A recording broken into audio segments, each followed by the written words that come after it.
हम लोगों ने आपको वादा किया था कि आप लोगों के लिए मैथ्स और रीजनिंग की क्लासेस हम लेकर आएंगे। साथ ही हम साइंस करंट अफेयर्स वाला सेक्शन भी स्टार्ट करने जा रहे हैं। जो आपके माइंड में इन 8-10 क्वेश्चंस को लेकर हुआ बना हुआ है, हम पूरी कोशिश करेंगे कि उसको जो है वो हम मिटा दें। ये प्रश्न, इस प्रश्न को देखकर बहुत सारे लोग कई बार देखते ही घबरा जाते हैं कि ये क्या दे दिया है, एन कहाँ से आ गया और ये कहाँ से आ गया। बहुत ईजी क्वेश्चन है ये। अनुपात समानुपात में हम इस तरीके के बहुत सारे सवाल आप करेंगे और आपको कराएंगे भी। क्लैरिटी ऑफ थॉट आती जाएगी कि हमें इस प्रश्न को लेकर किस तरीके से आगे बढ़ना है। वो चीज़ हम लेक्चर्स के दौरान भी धीरे धीरे सीखते रहेंगे। आपको हिंदी में भी पढ़ाया जाएगा, इंग्लिश में भी पढ़ाया जाएगा। दोनों तरीके के टर्मिनोलॉजीज को हम क्लास में यूज़ करेंगे। आरएएस और एसआई की तैयारी करने वाले अभ्यर्थियों को नमस्कार। जैसा कि आप लोग जानते हैं और आप लोगों की क्वेरीज आ रही थी कि हम जल्दी ही रीजनिंग और मैथ्स की क्लासेस स्टार्ट करें तो प्रणवदीप सर ने कल रीजनिंग की क्लासेस स्टार्ट की हैं, जिसमें उन्होंने पीवाईक्यूज़ जो थे एसआई एग्ज़ाम के वो सॉल्व कराए थे। उसी कड़ी को आगे बढ़ाते हुए हम उसी पैटर्न पर आगे बढ़ेंगे जो एक निर्धारित और स्टैंडर्ड पैटर्न होता है किसी भी चीज़ को पढ़ने का, कि सबसे पहले देखा जाए कि हमें पढ़ना क्या है, यानी कि सिलेबस। उसके बाद हमें ये देखना है कि पिछले वर्षों में किस तरीके के प्रश्न पूछे गए हैं, और उसके बाद हम अपनी रणनीति आगे के लिए बनाएंगे। साथियों, जिस तरीके से आप देखते हैं कि आरएएस और एसआई की भर्ती परीक्षा में बैठने वाले अभ्यर्थी, हम जानते हैं अधिकतर आर्ट्स बैकग्राउंड के होते हैं, तो उन्हें मैथ्स जैसे सब्जेक्ट को पढ़ने और समझने में थोड़ा सा समय लगता है और थोड़ी सी कठिनाई आती है। उस कठिनाई को दूर करने के लिए हम आपके साथ प्रतिबद्ध हैं। आपको बिल्कुल ज़ीरो लेवल से हम पढ़ाना स्टार्ट करेंगे। जिन ट्रिक्स की वजह से आपको देख के हुआ लगता है, उनके बिल्कुल बेसिक्स से हम आपको स्टार्ट करेंगे, कंसेप्ट समझाना स्टार्ट करेंगे। धीरे धीरे अगर आप लोगों को जैसे जैसे आप लोग सब्जेक्ट के साथ सहज होते जाएंगे, हम उसका लेवल धीरे धीरे बढ़ाते जाएंगे। तो चलिए हम स्टार्ट करते हैं। सबसे पहले सिलेबस एनालिसिस करते हैं एसआई एग्ज़ाम का। ये एसआई एग्ज़ाम का सिलेबस दिया हुआ है साथियों, इसमें देखिए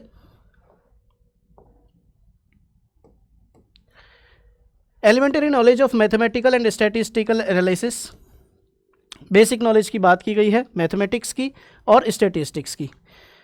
फिर आता है second point, number system, order of magnitude, ratio and proportion, percentage, simple and compound interest, data analysis, tables, bar diagram, line graph and pie chart. ये हमारा छोटा सा सिलेबस है। और अब हम इस सिलेबस के बाद हम देखेंगे कि इस सिलेबस से किस तरीके के क्वेश्चंस हमसे पूछे जा रहे हैं। क्वेश्चंस को हम सिलेबस के पॉइंट से भी लिंक करेंगे और धीरे धीरे आगे बढ़ेंगे। इसमें आप लोगों के साथ हम बने रहेंगे, आप लोगों को घबराने की कोई आवश्यकता नहीं है। तो चलिए हम देखते हैं कि एसआई के विगत वर्षों में जो प्रश्न पूछे गए हैं वो किस स्तर के पूछे गए हैं और क्या प्रश्न पूछे गए हैं। ये देखिए, ये एसआई 2016 का प्रश्न है और ये प्रश्न कहता है एक धन चक्रवर्ती ब्याज, जो कंपाउंड इंटरेस्ट और सिंपल इंटरेस्ट था, ये वहाँ से क्वेश्चन पूछा गया है। एक सूचना और कि हम आपको बाइलिंगुअल पढ़ाना स्टार्ट करेंगे। आपको हिंदी में भी पढ़ाया जाएगा, इंग्लिश में भी पढ़ाया जाएगा। दोनों तरीके के टर्मिनोलॉजीज़ को हम क्लास में यूज़ करेंगे। जिसमें आप सहज हो आप उसको ऑप्ट कर सकते हैं। तो चलिए पहले प्रश्न की तरफ चलते हैं। एक धन चक्रवर्ती ब्याज से 2 वर्षों में 4850 रुपये तक बढ़ता है तथा 3 वर्षों में 5335 रुपये हो जाता है, तो वार्षिक ब्याज की दर है। अब इसने इस क्वेश्चन में ये देखिए, ब्याज के प्रश्न आते हैं तो वो उनके बहुत सारे टाइप्स होते हैं जो हम क्लासेस में आपको कराएंगे। एक ये टाइप है जिसमें, एक ऐसा टाइप होता है जिसमें समय फिक्स होता है और उसमें चक्रवृद्धि ब्याज और साधारण ब्याज का अंतर दिया होता है। यहाँ पर अंतर दिया हुआ है अलग अलग समय में चक्रवृद्धि ब्याज का। तो चलिए हम बिल्कुल बेसिक से शुरू करते हैं कि जिसे कोई ट्रिक नहीं पता, कुछ नहीं पता कि मैथ्स में कैसे हमें आगे बढ़ना है, केवल एक ये छठी क्लास में केवल ब्याज के बारे में समझा हुआ है, पढ़ा हुआ है, वो इस सवाल को किस तरीके से हल करेगा। मैं मान लेता हूँ, अब मुझे इसमें ब्याज की दर आर ज्ञात करनी है। मैं मान लेता हूँ मूलधन पी है और एक धन चक्रवृद्धि ब्याज से 2 वर्षों में, यानी कि ये धन जो है ये 2 वर्षों में कितना हो जा रहा है, 4850। तो विश्व धन का फॉर्मूला 1 + r/100, कितने वर्षों में, 2 वर्षों में कितना हो जा रहा है, 4850। वही धन 3 वर्षों में, वो कितना हो जाएगा, ये A1 और इसको A2 मान लेते हैं। 1 + r/100 की पावर 3, 5335। अब देखिए, इसको सवाल को करने के कई तरीके हैं। पहला तरीका ये है कि मैं दोनों को डिवाइड कर दूं इक्वेशंस को। दूसरा तरीका ये है कि मैं इस इक्वेशन को खोल दूं। कई तरीके से ये सवाल सॉल्व हो सकता है। चलिए मैं डिवाइड कर देता हूं दोनों इक्वेशंस को।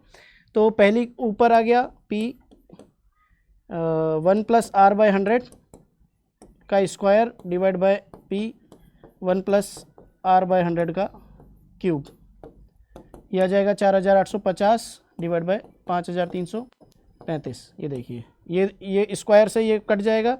अब हमारे पास क्या बचा, इसको उल्टा अगर लिखें हम तो कैसे लिख सकते हैं, हम जानते हैं a/b = c/d हो, तो हम मल्टीप्लाई उल्टा करके b/a = d/c भी लिख सकते हैं। आसान करने के लिए लिख रहा हूँ मैं, p 1+r/100 की वैल्यू कितनी आई हमारे पास, 5335/4850। अब देखिए इसके डिवाइड में 1।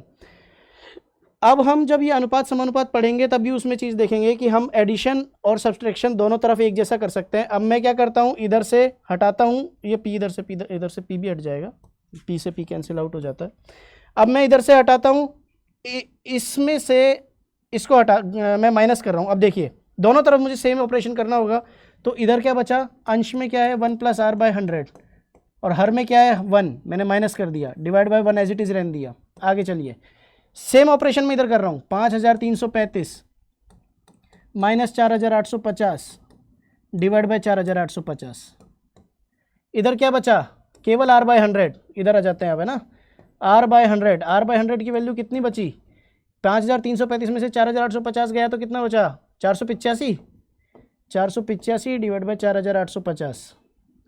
और r की वैल्यू कितनी आ गई, ये 10 बार गया, 10%, r की वैल्यू आ गई 10%। Next question. साथियों ये तरीका बिल्कुल बेसिक तरीका था जिससे हम स्टार्ट करने वाले हैं। जिन चीज़ों को हम धीरे धीरे जैसे जैसे आगे बढ़ते जाएंगे, इनके लिए बहुत छोटी छोटी ट्रिक्स भी हैं, हम वो चीज़ें भी आपको साथ के साथ में बताते जाएंगे। आइए अगला प्रश्न पर चलते हैं। दो मिश्र धातुओं में तांबे और टिन का अनुपात क्रमशः 3:4 और 1:6 है। दो धातुएं हैं, धातु 1 यानी अलॉय 1 ले लेता हूं मैं इसको, और दूसरी धातु को मैं अलॉय 2 ले लेता हूं। एक में अनुपात है 3:4 और दूसरे में अनुपात है 1:6। प्रथम मिश्र धातु से 7 किलोग्राम तथा द्वितीय मिश्र धातु से 21 किलोग्राम मिलाकर एक नई मिश्र धातु बनाई जाती है, तो नई मिश्र धातु में तांबे और टिन का क्या अनुपात है। इसके लिए देखिए सीधी सी बात है कि ये 3 यूनिट्स हैं, हमें इस चीज़ का ध्यान देना है कि कौन सी यूनिट्स में आ रही है और कौन सी केजी में आ रही है। ये 3 यूनिट्स हैं। अगर मैं 3:4 यूनिट की बात करता हूं तो टोटल यूनिट्स जो हैं अलॉय 1 में बनती हैं 7 यूनिट्स। 7 यूनिट्स 7 यूनिट वाली प्रथम धातु में से 7 किलोग्राम एक इस मिश्रण में से 7 किलोग्राम धातु निकाली जाती है, और दूसरा मिश्रण भी टोटल है 1 + 6, ये भी हमारा 7 यूनिट बनता है। तो नई धातु बनाई जाती है। नई धातु में हमें तांबे और टिन का अनुपात ज्ञात करना है। तो देखिए 7 यूनिट और 7 ही किलोग्राम, तो यहाँ पर एक यूनिट जो है वो 1 केजी को रिप्रेजेंट कर रही है, और तांबे की मात्रा इसमें कितनी होगी, 3 यूनिट्स, यानी 3 यूनिट्स का मतलब जब एक यूनिट 1 केजी को रिप्रेजेंट कर रही है तो 3 यूनिट्स आ जाएंगी 3 केजी के बराबर। 4 यूनिट्स है टिन, ये तो हमारा तांबा। इस मात्रा में जो 7 केजी निकाला गया है उसमें से टिन कितना निकाला गया है, 4 यूनिट्स, यानी कि 4 केजी। टोटल 7 केजी निकाला गया है। अब आ जाता है हमारा दूसरी धातु में भी टोटल है 7 यूनिट्स और निकाला कितना गया है, 21 केजी, यानी एक यूनिट यहाँ पर आ जाती है 3 केजी के बराबर। 3 केजी के बराबर जब एक यूनिट आती है तो अब इस मिश्रण में से तांबा कितना निकला, तांबा निकला है 1 यूनिट यानी कि 3 केजी, और टिन निकला है 6 यूनिट यानी कि 18 केजी। अब हमें देखना है, अब दोनों मिश्रण में से हमारे पास केजी में मात्रा आ गई है। हमसे पूछा गया है नई धातु में तांबे और टिन का अनुपात, तो दोनों धातुओं के तांबे का मात्रा को हम जोड़ लेंगे और टिन की मात्रा को अलग जोड़ लेंगे। तांबे की मात्रा 3 केजी प्लस 3 केजी 6 केजी, अनुपात टिन की मात्रा 4 केजी प्लस 18 केजी 22 केजी। ये 6:22 जो है इसको हम सरल करके 3:11 लिख सकते हैं। तो हमारा आंसर हो जाएगा यहाँ पर 3:11। इस तरीके के सवाल हैं। धीरे धीरे सब सवालों के स्तर चेंज होते रहेंगे, हम उनको पढ़ते भी रहेंगे। अभी तक सवालों के स्तर में कोई भी कठिनाई हमें देखने को नहीं मिली है। आगे बढ़ते हैं। दिए गए पाई चार्ट के बारे में सिलेबस में मेंशन था, का अध्ययन कीजिए तथा इसके पश्चात दिए प्रश्नों का उत्तर दीजिए। क्या पूछा गया है? बाढ़ राहत हेतु विभिन्न स्रोतों से कुल एकत्रित राशि पाई चार्ट में दर्शाई गई है। कई बाढ़ राहत कार्य चल रहा है और वहाँ पर एक राशि आई है, कुछ एकत्रित राशि है, वो अलग अलग किस किस सोर्स से आई है वो हमें दिया हुआ है। 16% अप्रवासी भारतीयों से, 33% राज्य सरकारों से, 11% कॉरपोरेट से, 4% राजकीय कर्मचारियों से, 2% सामान्य जनता से और शेष केंद्र सरकार से। अब देखिए प्रश्न क्या पूछा गया है। कॉरपोरेट तथा केंद्र सरकार से एकत्रित राशि का लगभग अनुपात क्या है? कॉरपोरेट सेक्टर का तो अनुपात हमें 11% मालूम है, लेकिन केंद्र सरकार का अनुपात हमें मालूम नहीं है। पर हम ये जानते हैं कि ये पूरा जो अनुपात है ये 100% होगा। बाकी सब अनुपात हमें दिए हुए हैं केंद्र सरकार के अनुपात को छोड़कर, तो केंद्र सरकार का अनुपात हम 100% में से माइनस करके निकाल सकते हैं। केंद्र सरकार का अनुपात कितना बचेगा? 100 माइनस 4 और 2 6 और 16 22, 22 और 33 55, 55 और 11 66, तो ये मेरे पास आ जाता है 34%। पूछा क्या गया है? कॉरपोरेट्स तथा केंद्र सरकार, कॉरपोरेट्स और केंद्र सरकार का अनुपात ये 11/34।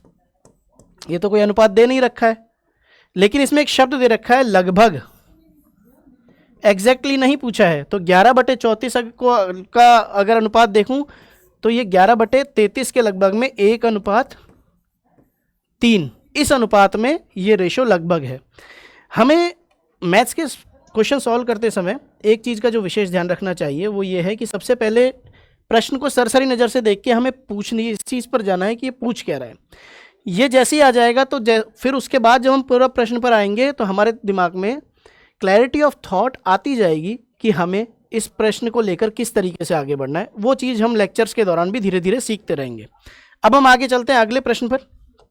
आइए, 2 उम्मीदवारों के चुनाव में जिस उम्मीदवार को 39% मत प्राप्त हुए वह 19,800 मतों से पराजित हुआ। यानी कि उसको 19,800 मत और मिल जाते तो वो जीत जाता। कुल डाले गए मतों की संख्या कितनी थी? देखिए, 2 उम्मीदवार हैं ए और बी। बी को मिले 39%। जब बी को 39% मिले हैं, 2 ही उम्मीदवार हैं, तो ए को कितना प्रतिशत मिला होगा? 100 में से इसको घटा दें, 61%। ठीक है। प्रश्न में दिया हुआ है कि वह 19,800 मतों से पराजित हुआ है। इसका मतलब 19,800 क्या है? विजेता और जो पराजित है, जिन उनको दोनों को जो मत मिले हैं उनका डिफरेंस। यदि उसने दिया होता कि उसको इतने मिले तो हम 39% की वैल्यू इसके बराबर में कर सकते थे, बट इसने क्या दिया है? इतने मतों से वो पराजित हुआ है। यानी कि इन दोनों का जो डिफरेंस है वो 19,800 के बराबर होना चाहिए। तो 61 और 39 का डिफरेंस कितना आ जाएगा? ये 22%। 22%। तो कुल डाले गए मतों का, अगर कुल डाले गए मत हमने कितने लिए यहाँ पे? 61, 100% मत हमने माने हैं कि कुल डाले गए मत 100% हैं। तो उस आधार पर हम देखें 22% की वैल्यू कितनी है? 19,800। तो 100% की वैल्यू कितनी आएगी?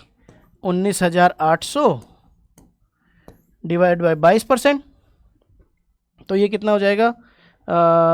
22/9, और ये परसेंट के लिए 100 से मल्टीप्लाई, तो 9,00,00 90,000 मत टोटल डाले गए हैं। इस चीज़ को हम क्रॉस चेक भी कर सकते हैं। आगे आने वाले प्रश्नों में, क्लासेस में हम आपको ये भी सिखाएंगे कि अपने आंसर को क्रॉस चेक किस तरीके से करना है। वो हम निकाल सकते हैं कि 90,000 का 61% या 22% निकालने के बाद हम डिफरेंस निकालेंगे। तो बहुत सारे तरीके हैं वो चीज़ें। हम आगे चलते हैं, आगे आते हैं। यदि सीमा और रीमा की आयु का अनुपात 9:16 है, 10 वर्ष पश्चात इनकी आयु का अनुपात 2:3 होगा। सीमा और रीमा के अनुपात 6 वर्ष पूर्व क्या था? देखिए, ये सीमा और रीमा, इनकी आयु का अनुपात है 9:16। मैं बिल्कुल बेसिक लेके चलता हूँ कि मुझे नहीं पता अभी ये अनुपात में, जब भी अनुपात के बारे में बात हो रही है वो कोई राशि नहीं है, वो यूनिट है। उस यूनिट को राशि में बदलने के लिए हमें एक फैक्टर चाहिए होता है, मैं उस फैक्टर को x मान लेता हूँ अभी के लिए। तो इनकी वर्तमान आयु में मान लेता हूँ कितनी, 9x, और इसकी वर्तमान आयु हो जाएगी 16x। 10 वर्ष पश्चात इनकी आयु का अनुपात 2:3 होगा। 10 वर्ष पश्चात सीमा की आयु कितनी हो जाएगी दोस्तों, 9x + 10। रीमा की आयु कितनी हो जाएगी, 16x + 10। दोनों की आयु का अनुपात कितना हो जाएगा, 2:3। यहाँ से हम x की वैल्यू निकाल सकते हैं, 9 × 27, और चलिए तो मैं लिख ही देता हूँ, 27x + 30 बराबर 32x + 20। तो ये 27x उधर जाएगा तो यहाँ आ जाएगा 5x बराबर 10, 30 में से 20 जाएंगे 10, x की वैल्यू आ जाएगी 2। x की वैल्यू हमने वो फैक्टर माना था, तो अब आज की डेट में अगर मैं सीमा की आयु मानूं बताऊं तो कितनी आ जाएगी, 9 × 2 यानी 18 वर्ष की तो सीमा है। साथ में रीमा की आयु कितनी हो जाएगी, 16 × 2 यानी 32 वर्ष। अब देखिए प्रश्न क्या पूछा है, सीमा और रीमा की आयु का अनुपात 6 वर्ष पूर्व क्या था 6 वर्ष पूर्व सीमा और रीमा की आयु का अनुपात क्या था वो देखते हैं। 6 वर्ष पूर्व सीमा की आयु क्या रही होगी, आज अगर 18 वर्ष है तो 12 वर्ष, और रीमा की आयु 26 वर्ष, तो 12:26 यानी कि ये किसे 2, 6 और 13, 6:13, ये हमारा आंसर आ जाएगा 6:13। ठीक है साथियों, इस तरीके के प्रश्नों को हम x मान के भी किसी किसी प्रश्न को सॉल्व करेंगे। बेसिक्स हैं ये, बेसिक्स से हम आपको लेकर चलेंगे, और हमारी प्रयास ये है कि SI भर्ती के लिए मैथ्स रीजनिंग आपको पूरी शिद्दत के साथ बेसिक से एडवांस हम पूरा कराएंगे, और वन स्टॉप सॉल्यूशन आपको हम प्रोवाइड कराएं कि आपको SI के लिए बाकी सब सब्जेक्ट्स आप पढ़ते रहिए, लेकिन मैथ्स और रीजनिंग के लिए आपको कहीं और जाने की आवश्यकता ना हो। चलिए हम आगे चलते हैं।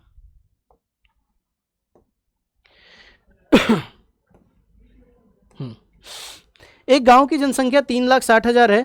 इसके विभिन्न व्यवसायों को निम्नलिखित पाई चार्ट में दर्शाया गया है। पाई चार्ट क्या होते हैं, और बाकी चार्ट्स और डायग्राम्स और डेटा इंटरप्रिटेशन के दौरान हम सब चीज़ें पढ़ेंगे और आपको पढ़ाएंगे।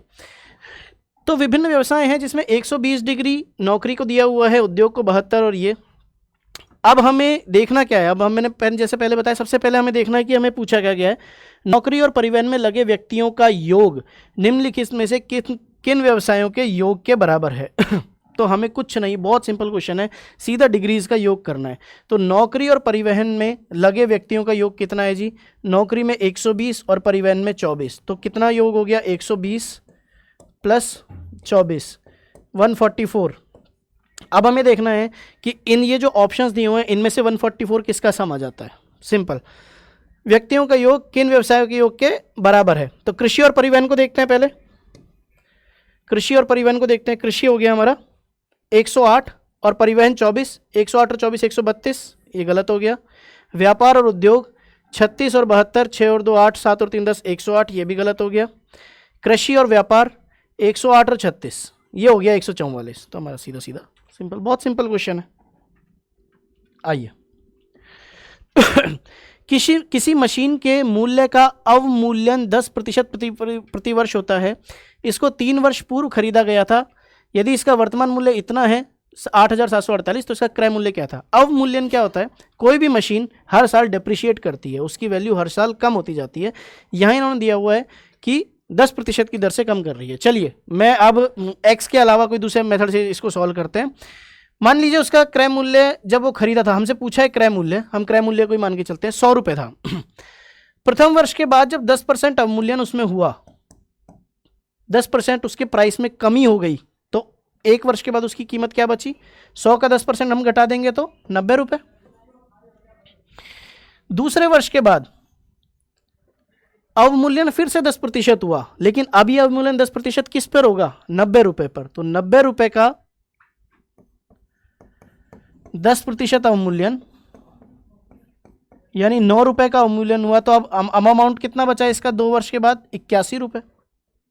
ठीक है, अब तीसरे वर्ष के बाद, इसमें लिखा है इसको 3 वर्ष पूर्व खरीदा गया, तो तीसरे वर्ष के बाद इसका मूल्य कितना बचा, फिर से 10% का अवमूल्यन 81 रुपये पे। तो अब इस बार 81 का 10% कितना होगा, 8.1, तो 81 माइनस 8.1, 81 में से 8 गए 73 में से 0.1 गए तो 72.9।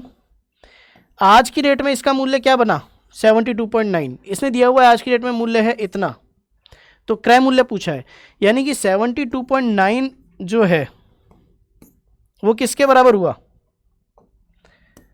72.9 इज इक्वल्स टू 8,748, 8,748 के बराबर। हमें निकालना कितना है, 100 की वैल्यू, तो 100 की वैल्यू कितनी होगी, 8,748 डिवाइड बाय 72.9 मल्टीप्लाई बाय 100। ये पॉइंट हटाया, 0 गया, ये हो गया हमारा 27, 27 का वर्ग हो गया 27, 27, 27 दिया 81, 6, 27 दूनी 54, 10 और 4 बार चला जाएगा ये, और 27 1 और 12, तो 12,000 रुपये। तो 100 की वैल्यू आई 12,000, यानी कि जब ये मशीन खरीदी गई थी तो इसका मूल्य कितना था, 12,000 रुपये। ठीक है साथियों, आगे बढ़ते हैं। दो संख्याएं 3:7 के अनुपात में हैं। इन दोनों संख्याओं में से प्रत्येक में 8 जोड़ दिया जाता है तो उनका अनुपात 5:9 हो जाता है। वे संख्याएं क्या है 3:7 में जब संख्याएं हैं, अगर मैं दोनों में 8 जोड़ता हूं तो यहाँ क्या मैं डायरेक्ट जोड़ सकता हूं, जवाब होगा नहीं, क्योंकि ये यूनिट्स हैं और यूनिट्स में वैल्यू नहीं जोड़ी जाती है, तो इसको वैल्यू बनाना पड़ेगा।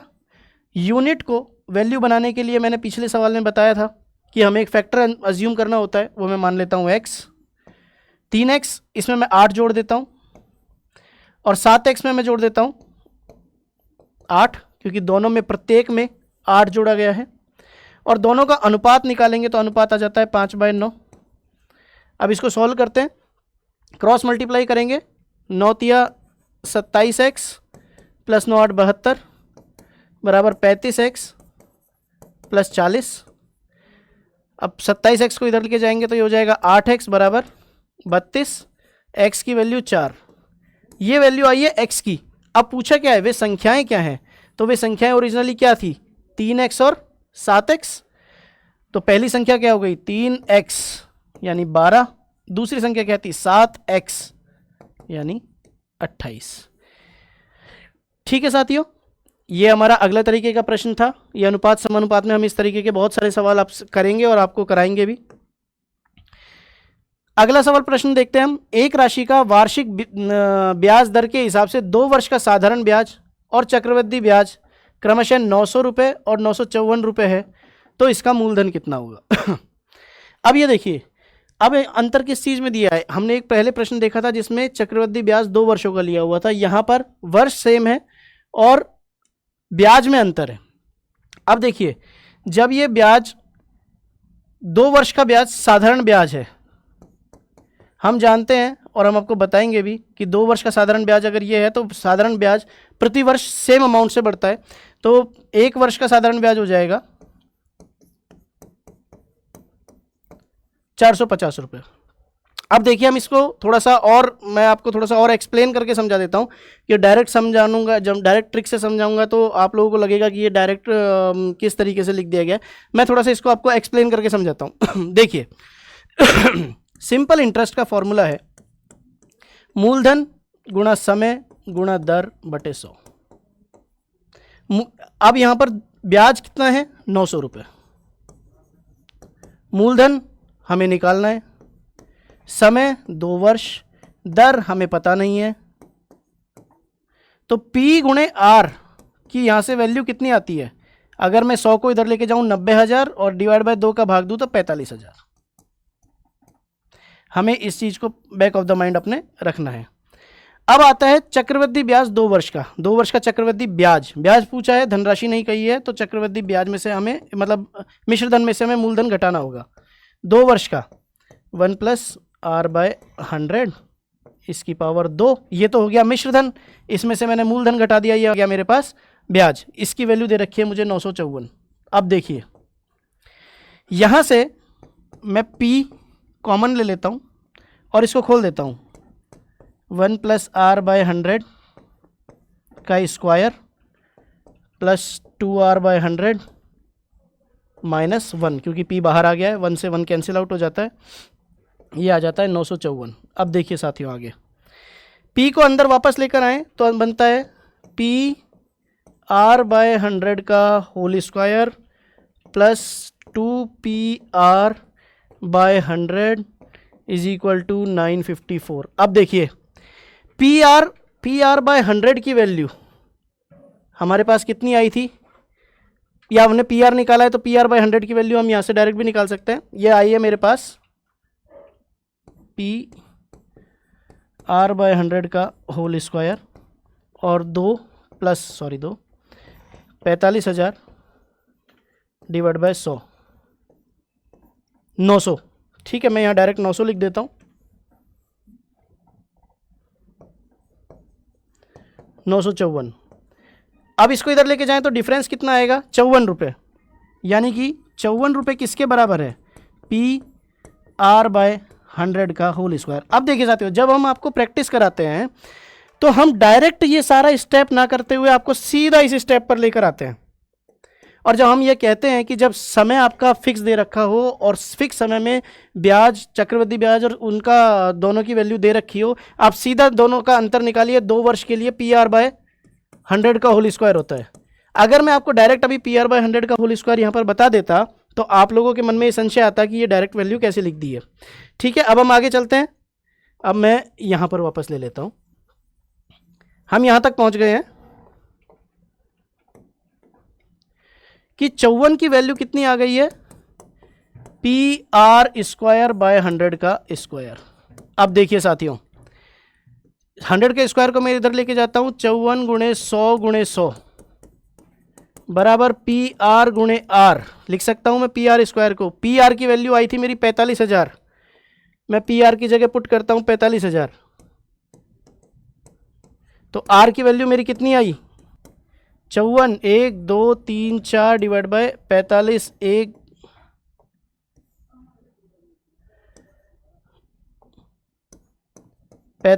1 2 3, और ये हो गया 9 पंजे 45, 9 6 54, 60, 12, यानी 12%। अब देखिए R की वैल्यू निकल दी है, लेकिन मुझसे पूछा क्या गया है, मूलधन। तो मूलधन P × R की वैल्यू हमने कितनी निकाली थी, 45,000। तो यहाँ पर हम R की वैल्यू रख देंगे 12%, तो 45,000 डिवाइड बाय 12, तो ये आ जाएगा हमारा 3 भारतीय 36 9 12 7 84 3,750। ये हमारा आंसर है। इस प्रश्न को इतना डिटेल में समझाने का केवल एक मतलब ये था कि इस पूरी डिटेलिंग को करने के बाद जिस निष्कर्ष पर हम पहुँचे हैं, ये निष्कर्ष आपको क्लास में सीधे भी बताए जाएंगे। आप लोगों को पहले बेसिक्स बताए जाएंगे कि ये आया कैसे है, फिर आप लोगों का जब थोड़ा 2 4 5 10 क्वेश्चनों की 20 क्वेश्चनों की प्रैक्टिस हो जाएगी, उसके बाद हम इस पूरे मेथड को स्किप कर दिया करेंगे और सीधा बोलेंगे कि आप सीधा PR/100 का फॉर्मूला लगाइए और यहाँ से डिफरेंस निकाल के सीधा कैलकुलेट कीजिए। ठीक है साथियों, अगले तरीके पर चलते हैं, अगले प्रश्न पर चलते हैं। ये देखिए पाई चार्ट वापस आ गया है। पाई चार्ट का अध्ययन कीजिए, नीचे प्रश्नों का उत्तर दीजिए। पाई चार्ट का अध्ययन बाद में करेंगे, प्रश्न देख लेते हैं। कुछ सरकारी इसमें है, निगमित में है। अगर किसी शहर में कुल वयस्क 60,000 हैं तो कितने लोग बेरोजगार हैं। अब पाई चार्ट पे चलिए। 108 डिग्री, 162 डिग्री, 54, 18, 18, ये पहला सेक्शन है। सरकारी क्षेत्र में रोजगार में कितने लोग हैं, निजी क्षेत्र में रोजगार में कितने लोग हैं, निगमित क्षेत्र में कितने, स्वरोजगार में और बेरोजगार में कितने। टोटल संख्या दे रखी है 60,000 और हमसे पूछा क्या है, बेरोजगार कितने हैं। तो ठीक है, बहुत ईजी है। ये किस फॉर्म में दिया हुआ है, क्या ये परसेंटेज की फॉर्म में दिया हुआ है या ये डिग्री की फॉर्म में दिया हुआ है। यदि ये परसेंटेज की फॉर्म में दिया हुआ है तो हमको पूरे को टोटल करके 100 करना है, जैसा कि हमने पीछे एक क्वेश्चन में किया था। लेकिन नहीं, यहाँ पर जब डिग्री की फॉर्म में है तो हम जानते हैं कि किसी वृत्त के केंद्र पर बनने वाला जो कोण है वो 360 डिग्री होता है। तो चलिए हम इसको देखते हैं। अब इसमें क्या है, कुल वयस्क 60,000 है, यानी कि 360 डिग्री की वैल्यू कितनी आ जाती है, 60,000। तो 1 डिग्री की वैल्यू कितनी आई जी, 60,000 बटे 360। ये देखिए कितना हो गया, 6 1,000 गया ना। ठीक है, तो और अब इसमें कितने डिग्री पूछे गए हैं, बेरोजगार के कैटेगरी में कितने गए हैं, 5 नंबर, यानी 18 डिग्री। तो 18 डिग्री की वैल्यू कितनी आएगी, 1,000 बटे 6 गुणे 18, 3,000, यानी कि 3,000 लोग जो हैं वो बेरोजगार हैं। आपको क्रॉस वेरीफाई करना है तो आप ये देख लीजिए कि 3,000 जो है वो 60,000 का कितना परसेंट आ रहा है, और 18 जो है वो 360 का कितना परसेंट आ रहा है। ये परसेंट नहीं है, डिग्री है। अगर दोनों सेम आ रहे हैं तो आपका आंसर ठीक है। वह क्रॉस वेरीफाई करने के तरीके भी आप लोगों को धीरे धीरे समझा दिए जाएंगे। आगे चलते हैं। एक विद्यार्थी को उत्तीर्ण होने के लिए 35% अंक प्राप्त करने थे, पर 650 अंक प्राप्त किए और 50 अंकों से अनुत्तीर्ण हो गया। पूर्णांक कितने थे? देखिए, ये उसी तरीके का प्रश्न है जो 2 उम्मीदवारों वाला प्रश्न हमने किया था। 39% उसको वोट मिले थे और वो 19,800 वोटों से हार गया था। तो अब देखिए, 35% अंक प्राप्त करने थे, उसने प्राप्त कितने किए? 650, और कितने अंकों से अनुत्तीर्ण हो गया? 50 अंकों से। यानी कि अगर उसे 50 अंक और मिले होते तो वो उत्तीर्ण हो गया होता। यानी कि अगर उसे 50 अंक और मिले होते तो उसके 35% अंक हो गए होते जो उत्तीर्ण करने के लिए जरूरी है। 50 अंक और मिले होते तो उसके अंक कितने हो गए होते? 700, और प्रतिशत कितना हो गया होता? 35। तो 35% की वैल्यू 700 है। तो आप देख लीजिए 100% की वैल्यू क्या होगी? 1% की वैल्यू कितनी आएगी? 700 बटे 35, 20। तो 100% की वैल्यू कितनी आएगी जी? 2000। 2000 अंकों का सवाल था, 2000 अंकों का पर्चा था। 35% यानी 700 अंक लाने थे, 650 अंक लाया तो निश्चित है 50 अंकों से अनुत्तीर्ण हो गया। हमारा उत्तर क्रॉस चेक भी हो गया। आगे चलिए। एक कक्षा में विद्यार्थियों को दिए गए अंक 60, 96, 28, 35, 10, 40, 9, 85 और 25 का विस्तार यानी रेंज ज्ञात करनी है। ये स्टैटिस्टिक्स का सवाल है और सीधा सीधा सवाल है। जब भी हमें रेंज पूछी जाती है अंकों का वेरिएशन देके, तो जो मैक्सिमम है, मैक्सिमम जो इनमें दिया हुआ है इन डिजिट्स में से, उसमें से हम मिनिमम को माइनस कर दें तो वो हमारी रेंज आ जाती है। इसमें मैक्सिमम कितना है? 96, 96 से ऊपर कुछ भी नहीं है, और मिनिमम कितना है? 9। तो 96 माइनस 9 कितना आ गया? 87, 87 आंसर। चलिए आगे चलते हैं। दो व्यक्तियों की आय का अनुपात 8:5 है तथा उनके व्यय का अनुपात 5:3 है। ए तथा बी की बचत 2400 और 2000 है, तो ए की आय रुपयों में कितनी होगी? ये भी अनुपात समानुपात आय व्यय और सेविंग का एक सवाल है। इसको आगे लेके चलते हैं। इस सवाल के लिए कंसेप्ट हमें ध्यान में रखना है कि किसी भी व्यक्ति की जो आय है यानी इनकम जो है वो उस व्यक्ति के व्यय और सेविंग्स यानी खर्चों के योग के बराबर होती है। अगर मैं कहता हूँ, इसमें बहुत तरीके के सवाल बनते हैं साथियों, हम धीरे धीरे सारे सवालों को करेंगे। अगर मैं कहता हूँ कि मेरी सेविंग सेम रही और मेरी इनकम 10% बढ़ गई लेकिन मेरी सेविंग सेम रही, तो इसका मतलब है कि मेरे एक्सपेंडिचर बढ़ रहे हैं। इन सब चीज़ों को, कॉन्सेप्ट्स को हम देखेंगे। ये इसमें बहुत सारे क्वेश्चंस ऐसे होते हैं जो बहुत कॉमन सेंस से सॉल्व हो जाते हैं। चलिए हम इस प्रश्न को हल करते हैं। ए तथा बी की आय का अनुपात, इनकम का रेशो ए और बी का है वो है 8:5। व्यय का अनुपात, एक्सपेंडिचर का अनुपात है 5:3। ए तथा बी की बचत क्रमशः 2400 एवं 2000 रुपये। ठीक है, अब देखिए ये प्रश्न कई तरीके से सॉल्व किया जाता है। मैं फिर से आपको बिल्कुल बेसिक तरीके पे लेके चलूंगा। एक बेसिक तरीके से होता है, एक डिफरेंस मेथड से होता है, एक क्रॉस मल्टीप्लिकेशन मेथड से होता है। मैं आपको बिल्कुल बेसिक तरीके से लेके चलूंगा क्योंकि हमें स्टार्ट सब चीज़ें बेसिक तरीके से करनी है। जब हमें अनुपात दिया हुआ है आय का, तो फिर से इसको वैल्यू में बदलते हैं, और वैल्यू में बदलने के लिए वही हम एक रैंडम फैक्टर x मान लेते हैं। मैं मान लेता हूँ ए की आय जो है वो 8x है और बी की आय जो है वो 5x है। अब इसमें से बचत जो है, मैंने इसको वैल्यू में चेंज किया क्यों है? क्योंकि मुझे बचत जो है वो वैल्यू में दी हुई है, तो मैं वैल्यू में से वैल्यू घटाऊंगा तब जाके मेरे पास कोई वैल्यू आ सकती है। तो मैं 8x एक वैल्यू बन गई, अब ये राशि बन चुकी है। इस आय में से मैं ए की अगर बचत घटा दूं यानी 2400 रुपये, तो मेरे पास ये ए की सेविंग आ जाएगी, ए का एक्सपेंडिचर आ जाएगा, व्यय आ जाएगा। अब मैं अनुपात लेता हूं। क्यों ले रहा हूं अनुपात? क्योंकि मुझे व्यय का अनुपात मालूम है। अब देखिए आगे, अब बी की आय 5x, इसमें से मैंने बी की बचत घटा दी 2000, तो ए और बी का व्यय का अनुपात ये आ गया। अब इसको जो हमें अनुपात दिया हुआ है उसके बराबर रखना है, 5:3। तो डायरेक्ट भी करेंगे हम, धीरे धीरे हमारी कैलकुलेशन स्पीड्स भी बढ़ाएंगे। जैसे 8 × 24 = 25, तो उधर लेके जाएंगे तो केवल x बचेगा, बट फिर भी ठीक है, मैं आप लोगों के लिए अभी लिख देता हूँ। 7200 बराबर 25x - 10,000। तो ये 24x इधर जाएगा, x बचेगा और ये इधर आएगा, तो 10,000 में से 7200, तो x की वैल्यू आ जाती है 2800। प्रश्न देखिए साथियों क्या पूछा है, ए की आय कितनी है रुपयों में। ए की आय कितनी थी, अनुपात 8:5 था, तो हमने आय कितनी मान ली थी 8x, तो 8 × x 2800, ये आ जाता है मेरा 8 × 64 4, 6 8 दूनी 16 और 6 22,400 रुपये।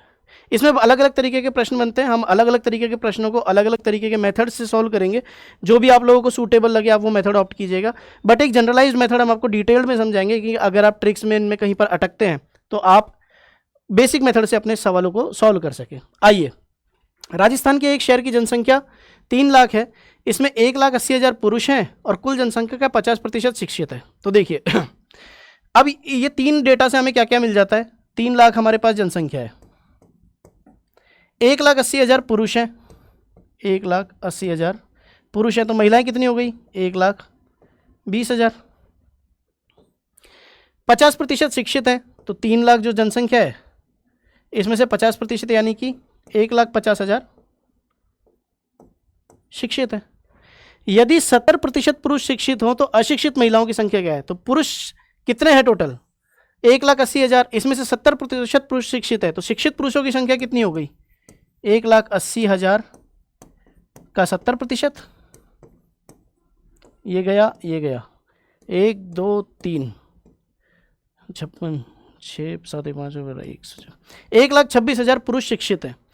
अब अगर 1,26,000 पुरुष शिक्षित हैं तो महिलाएं कितनी शिक्षित हैं, क्योंकि कुल शिक्षित लोगों की संख्या तो 50% यानी 1.5 लाख है, तो 1.5 लाख में से 1,26,000 पुरुष शिक्षित है, तो महिलाएं शिक्षित कितनी बची 1.5 लाख में से 1,26,000 हम घटा देते हैं तो शिक्षित महिलाएं कितनी बचती हैं 24,000।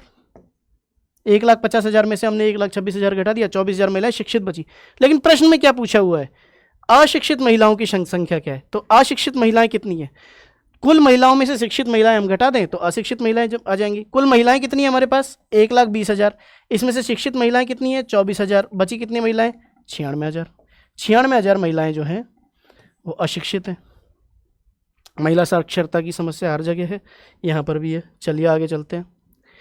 किसी धन पर एक निश्चित ब्याज दर पर 2 वर्ष का साधारण ब्याज 120 रुपये है और चक्रवृद्धि ब्याज 129 रुपये है, तो ब्याज की दर क्या होगी। ठीक है, हम इस प्रश्न पे आगे चलते हैं।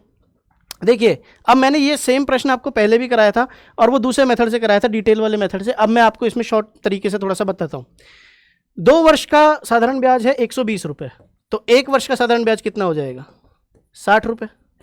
चक्रवृद्धि ब्याज जो है वो ब्याज के ऊपर ब्याज लगता है। अब हम इसको देखें तो ब्याज के ऊपर ब्याज कितना लगा है 120 रुपये से ऊपर इन दोनों का डिफरेंस कितना आया है 9 रुपये। किस पर आया है वो 9 रुपये 60 रुपये पे। ये हो गया 90/6 15%। ये बताने का केवल आपको तरीके का उद्देश्य केवल ये है कि आप इतनी सी देर में भी इस सवाल को सॉल्व कर सकते हैं अगर आपको बेसिक नॉलेज अच्छी है तो। आगे चलते हैं। ये प्रश्न, इस प्रश्न को देखकर बहुत सारे लोग कई बार देखते ही घबरा जाते हैं कि ये क्या दे दिया है, n कहाँ से आ गया और ये कहाँ से आ गया। बहुत इजी क्वेश्चन है। 1 - 1/3 मल्टीप्लाइड बाय 1 - 1/4 1 - 1/5। अब देखिए इसको हल कीजिए। 3 - 1 यानी 2/3 गुणे 4 - 1 यानी 3/4 4/5, इस तरीके से चलता जाएगा और अंत में क्या दे रखा है n - 1 डिवाइड बाय n। अब देखिए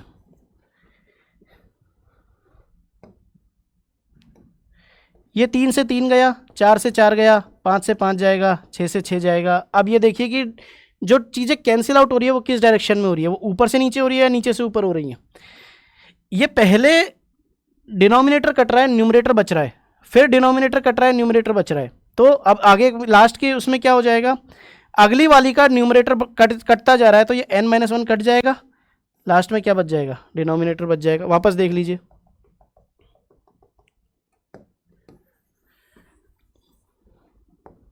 2/3 3/4 4/5 5/6 और n - 1/n। क्या कटा, इसका डिनोमिनेटर कटा इसके न्यूमरेटर से, इसका डिनोमिनेटर कटा इसके न्यूमरेटर से, इसका डिनोमिनेटर कटा इसके न्यूमरेटर से, इसका डिनोमिनेटर कटेगा इसके न्यूमरेटर से, बच क्या जाएगा 2/n। बहुत इजी क्वेश्चन है, पेन उठाने की भी ज़रूरत नहीं है। आगे चलते हैं, ख़त्म। ये SI भर्ती 2016 और 2018 के हमने सारे सवाल जो थे वो उनको सॉल्व कर लिया है। मैंने आपको कुछ सवाल डिटेल में समझाए हैं, कुछ सवाल थोड़े से शॉर्ट में भी समझाए हैं, वो भी इसलिए कि आपको थोड़ा सा एक डायनामिक्स दे सकें कि आप लोगों की तैयारी हम बेसिक लेवल से एडवांस लेवल तक किस तरीके से लेके जाएंगे।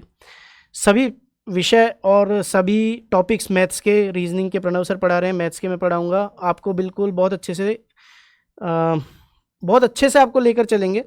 और जो आपके माइंड में इन 8-10 क्वेश्चंस को लेकर बना हुआ है, हम पूरी कोशिश करेंगे कि उसको जो है वो हम मिटा दें। तो आप हमारे साथ जुड़े रहिए। हम लोगों ने आपको वादा किया था कि आप लोगों के लिए मैथ्स और रीजनिंग की क्लासेस हम लेकर आएंगे, साथ ही हम साइंस करंट अफेयर्स वाला सेक्शन भी स्टार्ट करने जा रहे हैं। आप लोग हमसे जुड़े रहिए, चैनल को सब्सक्राइब कीजिए द अगस्त्य एकेडमी को, और ज़्यादा से ज़्यादा शेयर कीजिए। और अभी हमने सिलेबस डिस्कशन और PYQ देख लिए हैं, अब आपको क्लासेस जो हैं वो रेगुलर हम परसेंटेज से स्टार्ट करेंगे, और परसेंटेज से आपको क्लासेस मिलना स्टार्ट हो जाएंगी।